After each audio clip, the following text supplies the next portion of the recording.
All right, so today I wanted to talk a little bit more about crypto. I've talked about it quite a bit, and I've talked about this topic before, but I think it cannot be reiterated enough. So this is to do with Coinbase falling after U.S. SEC threatens to sue over some crypto products. Let's read what they had to say. Global regulators are keeping a close watch on the crypto world after a string of high-profile collapses wiped out more than $1 trillion from digital assets industry markets capitalization last year. Bitcoin prices tumble as crypto market stocks weigh. Bitcoin prices tumble as crypto stocks weigh. I don't know. That's just linking to an article. This news illustrates the regulatory headwinds and uncertainty facing the crypto industry in the U.S. under the current administration. So again, they're basically going after Coinbase because Coinbase wanted to offer more staking on certain cryptos, right? So why is this important, right?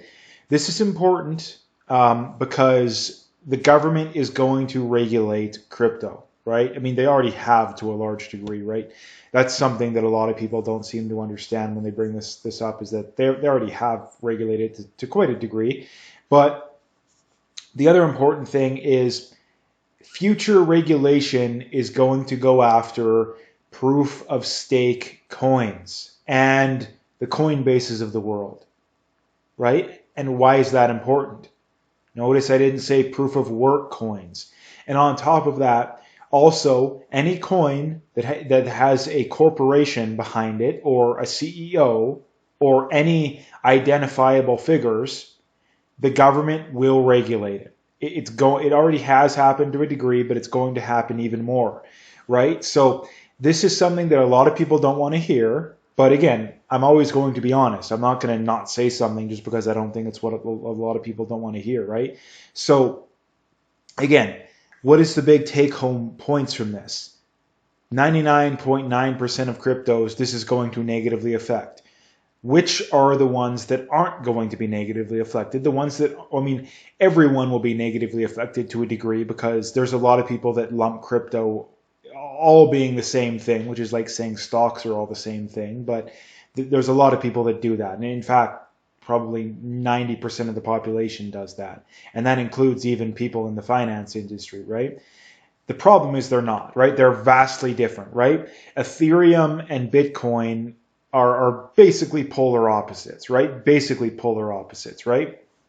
In that Ethereum is a proof of stake coin that had a pre-mine that has identifiable figures that the government can go after, right? If the government can find someone to go after, they probably will, right? And again, am I a fan of that? It depends on the specific example, not necessarily, but this is something that is going to be beneficial to Bitcoin over the long run. Why? Because the government cannot regulate Bitcoin, right? This is something that people say, oh, wait till they regulate your Bitcoin. It's like, how, right? The only way they can do it is by regulating the on-ramps and the off-ramps, which already are regulated, right? So there is virtually nothing the government can do that is going to negatively affect Bitcoin over the long run, right? Nothing. Because what could they do? Who do they regulate, right? If the SEC wants to regulate it, who do they sue? There's no one to go after. There's no corporation. There's no individual, right? But with Ethereum, there's Charles Hoskinson, right? There's Infura. With Cardano, with Cardano, there's Hoskinson. With ETH, there's Vitalik, and and with Ripple, they're already doing that. Solana, there's a massive pre-mine. There's a whole bunch of these insiders, right? Chamath, I think, was one of them. So again, virtually all of these coins will get regulated, and that is going to negatively affect them, right? Because, and people say, oh, probably, well, why is that? Because in the government's mind, they are unregistered securities, right? Unregistered securities is, basically the way of putting it is a corporation or a quasi-corporation puts out tokens, and rather than registering with the SEC, like, I don't know, Amazon has to do, or you name the corporation, they don't, right? And the way you tell is something known as the Howey test, right? And again, I'm not an expert on the Howey test, but the one thing I do know is that you don't want to pass the Howey test if your goal is to not get regulated. And if you take any of these cryptos and you look into it and you say, okay, is this crypto, is it going to pass or is it going to fail the Howey test? Bitcoin, we know for sure it will fail that test, which means they're not going to get regulated, right? Ethereum, it will pass that test, which means it's going to get regulated. Same goes for Cardano, same goes for Solana, same goes for XRP, and like I said, 99% of other cryptos, and probably 99.9. The only ones off the top of my head that I can even think of is Bitcoin, quite possibly Monero, and quite possibly Pirate Chain. And there probably is a handful of other ones, but you can probably count on one, maybe two hands, the amount of cryptos that are actually legitimate. And by legitimate, I mean they're actually, number one, again, if a crypto is a proof of stake coin, it's garbage. It's worthless because it completely goes against the spirit of cryptocurrency, right? In that proof of stake is the people that have the most coins have the most say over the network, and thus they're the ones that are going to make the most money, right? So, and the other thing is that typically that stuff is arbitrarily handed out, right? Like Solana, like 50% of the coins were part of a pre-mine, which means these people are just, they literally bought in right off the start, and they're literally arbitrarily getting the coins. Now again, a lot of people would say, oh, what about the Bitcoin miners, or what about the early people? It's like, okay, well, it's not the same, right? Because there was no pre-mine for Bitcoin. There was for virtually every proof of stake coin, some of them very large, right? So there was no pre-mine. And on top of that, there was no insiders that got rich off of it, like with Solana especially, but Cardano, XRP, even Ethereum to a degree, right?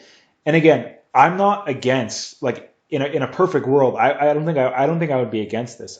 But again, we have to deal with reality, not our opinions, right? So again, the future of crypto is actually decentralized coins that are proof of work.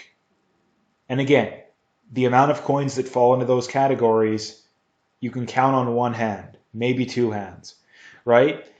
Again, and not to mention too, the Coinbases of the world, they're going to get regulated up the yin yang, right? If you think that the government's just going to sit back and let this stuff go on, again, if it was up to me, I'd say go right ahead. But again, I'm not in government. I'm never going to be in government, right?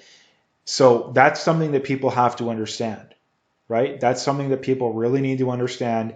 And again, whenever I talk like with people about crypto, virtually nobody actually understands this stuff, right? Virtually everybody that I've talked to, it's always, oh, did you get in on Dogecoin? Did you get in on like these kind of things? Or are you day trading? Like that kind of garbage, right?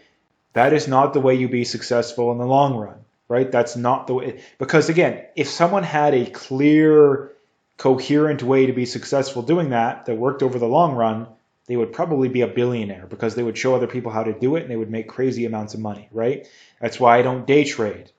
Not that there isn't people that do it successfully. It's just very, very hard to do. And over the long run, it's not really sustainable. And on top of, in most circumstances, not every circumstance. And again, just think about it. Like, how many professional day traders do you know of? Like, I know of none. I've never even heard of one. I know of some people that are moderately successful, but how I've heard of some, I guess, but how successful are they over the long run versus how many people that simply use the Warren Buffett strategy? That there is a laundry list of those people that I can think of just off the top of my head. How many people bought Bitcoin early and just dollar cost average or HODL? I know a lot. I know more people than I can even think of that I've heard of, and the other way of going about things, right? So again, I just wanted to share, again, obviously this stuff is my opinion, right? But I think a lot of this stuff is pretty cut and dry, right? It's pretty cut and dry. I don't even think it's really controversial, right? And again, this is something that people are going to learn the hard way, right? And we've already learned this the hard way, right? Look at how many people lost money I mean, I lost a little bit with Celsius, with BlockFi, right? With these examples, right? Stop falling for this garbage, right? The only way to play the crypto investment, in my opinion, is simply dollar cost averaging Bitcoin, right? That is the only way to play it. And that's the only way to play it that over the long run that I'm confident is going to work, right? Because look at it this way. Let's just say Bitcoin is lower 10 years from now than it is now. Who in the right mind would be investing and holding over the long run any cryptocurrency?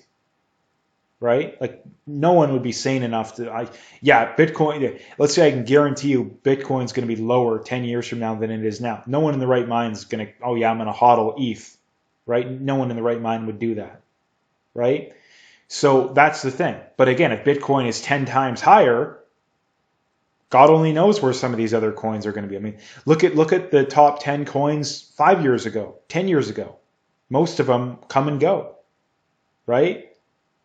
Again, a lot of people would say, oh, it's this coin or that coin is going to take over Bitcoin. But again, you're forgetting the regulation aspect, right? You're forgetting that. The government's not going to sit idly by and just let these unregistered securities exist.